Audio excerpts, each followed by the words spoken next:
আসসালামু আলাইকুম দর্শক, ওয়েলকাম জানাচ্ছি পারুল ফুড কিচেনে আর একটা নতুন রেসিপি দেখার জন্য। আজকে আমি শেয়ার করতে চলেছি পাঙ্গাস মাছের কাবাব রেসিপি। আমরা তো কাবাব অনেক খেয়েছি, একবার পাঙ্গাস মাছ দিয়ে কাবাব তৈরি করে খেয়ে দেখবেন, দারুণ লাগবে।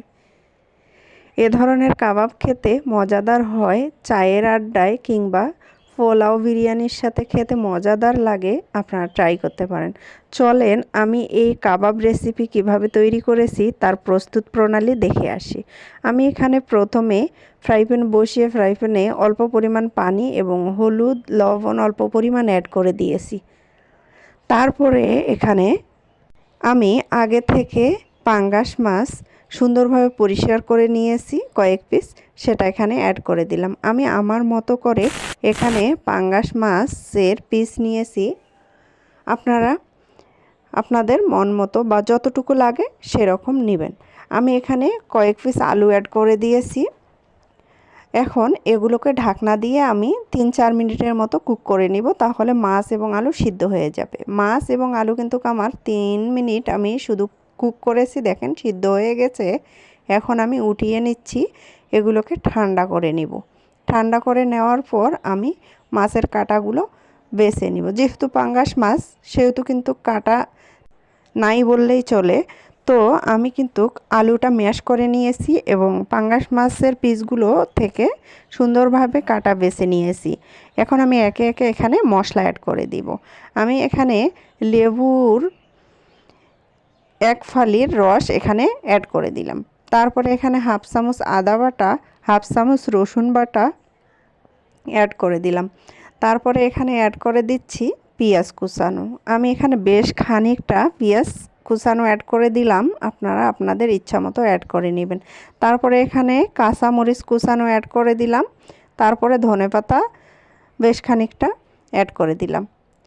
তারপরে এখানে অ্যাড করে দিলাম লাল মরিচের গুঁড়া 1 চামচ এবং হলুদের গুঁড়া হাফ চামচ এবং হাফ চামচের কম করে গরম মশলার গুঁড়া, জিরার গুঁড়া, ধনিয়ার গুঁড়া অ্যাড করে নিলাম। স্বাদ মতো লবণ অ্যাড করে দিলাম। লবণটা এখানে বুঝে অ্যাড করবেন, কারণ আমি মাছ এবং আলু সিদ্ধ করার সময় কিন্তু লবণ অ্যাড করেছিলাম, সেটা মাথায় রেখে আমি এখানে লবণ অ্যাড করে দিলাম। তো লবণ অ্যাড করে দেওয়ার পর এখন সব কিছু উপকরণ আমি সুন্দরভাবে মিক্সড করে নিচ্ছি। এই কাজটা একটু আস্তে ধীরেই করতে হবে, সুন্দরভাবে যেন সব মশলা ভালোভাবে মিশে যায় সেভাবে নেড়ে চেড়ে মিক্সড করে নিচ্ছি।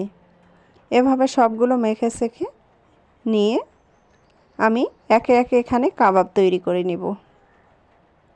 আপনারা আমার চ্যানেলে নতুন হয়ে থাকলে আমার চ্যানেলটিকে সাবস্ক্রাইব করে আমার চ্যানেলের পাশেই থাকতে পারেন। তারপরে এখানে আমি একটা ডিম অ্যাড করে নিলাম। ডিমটা নর্মাল টেম্পারেচারে থাকা, ফ্রিজে থাকলে 1 ঘন্টা আগে এটাকে বের করে রাখবেন।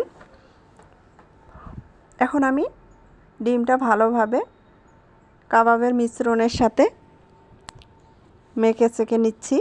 নেওয়ার পর আমি একে একে কাবাবের শেপ দিয়ে নিব। এভাবে সবগুলো কাবাব আমি তৈরি করে নিব। কাবাবগুলো তৈরি করে নেওয়ার পর আমি ভেজে নেওয়ার জন্য চুলায় চলে যাব। আমার এই সিম্পল রেসিপিগুলো যদি আপনাদের ভালো লেগে থাকে তাহলে লাইক কমেন্ট শেয়ার করবেন। আর যারা ফেসবুক থেকে দেখতেছেন তারা ফলো দিবেন, লাইক কমেন্ট শেয়ার করবেন। আর আমার এই সিম্পল রেসিপিগুলো যদি আপনাদের ভালো লেগে থাকে তাহলে লাইক কমেন্ট শেয়ার করে আমার চ্যানেলটি সাবস্ক্রাইব করার অনুরোধ রইল। আমার চ্যানেলটিকে সাবস্ক্রাইব করে তার পাশে থাকা বেল বাটনটি অন করে রাখতে পারেন, যাতে আমি নতুন ভিডিও ছাড়ার সাথে সাথে আপনাদের কাছে পৌঁছে যায়। আমার কিন্তু কাবাবগুলো সব তৈরি হয়ে গেছে। এখন আমি চুলায় চলে যাব এই কাবাবগুলোকে ভেজে নেওয়ার জন্য। আপনারা যদি চান কাবাবগুলোকে ফ্রোজেন করতে তাহলে এভাবেই আপনারা ফ্রোজেন করতে পারেন। আমি এখন তেল গরম হয়ে এসেছে, এখন একে একে আমি কাবাবগুলো ভেজে নিচ্ছি। তেলটা একটু ভালোভাবে গরম হয়ে আসলে এই কাবাবগুলো ছেড়ে উল্টিয়ে পাল্টিয়ে সুন্দর একটা কালার করে এই কাবাবগুলোকে ভেজে নিব। দেখেন কাবাবগুলো কিন্তু উল্টিয়ে পাল্টিয়ে আমি ভেজে নিচ্ছি। এখন উঠিয়ে আপনাদের পরিবেশন করে দেখাবো। তার আগে আমার আরও কিছু কাবাব আছে, এখানে আমি সবগুলো কাবাব আগে ভেজে নিব, তারপর আপনাদের পরিবেশন করে দেখাবো। দেখেন মাশাআল্লাহ কতটা লোভনীয় হয়েছে, তাই না বন্ধুরা? এ ধরনের কাবাব খেতে দারুণ লাগে, আপনারা ট্রাই করেন। বাসায় অবশ্যই ট্রাই করবেন। ছোট বড় সকলেই অনেক পছন্দ করবে। অল্প খরচে এবং ঘরে থাকা উপকরণ দিয়ে আজকে আমি এই কাবাবটা তৈরি করেছি। মাশাআল্লাহ দেখতে যতটা লোভনীয় হয়েছে, খেতেও কিন্তু তার চেয়ে বেশি মজাদার ছিল। আমি টমেটো কেচাপের সাথে পরিবেশন করে আপনাদের দেখাচ্ছি যে কতটা লোভনীয় ছিল এই কাবাবটা। আপনারা বিকালে চায়ের সাথে এরকম কাবাব রাখতে পারেন বা বিরিয়ানি পোলাওর সাথেও এ ধরনের কাবাব রাখতে পারেন। ভালো থাকবেন, সুস্থ থাকবেন, আমার জন্য দোয়া করবেন। আর একটা নতুন রেসিপি নিয়ে আমি আপনাদের সামনে আসব ইনশাআল্লাহ। এ পর্যন্ত আপনারা আপনাদের পরিবারকে নিয়ে ভালো থাকবেন, সুস্থ থাকবেন আর আমার রেসিপির সাথেই থাকবেন। সকলেই ভালো থাকবেন। আল্লাহ হাফেজ।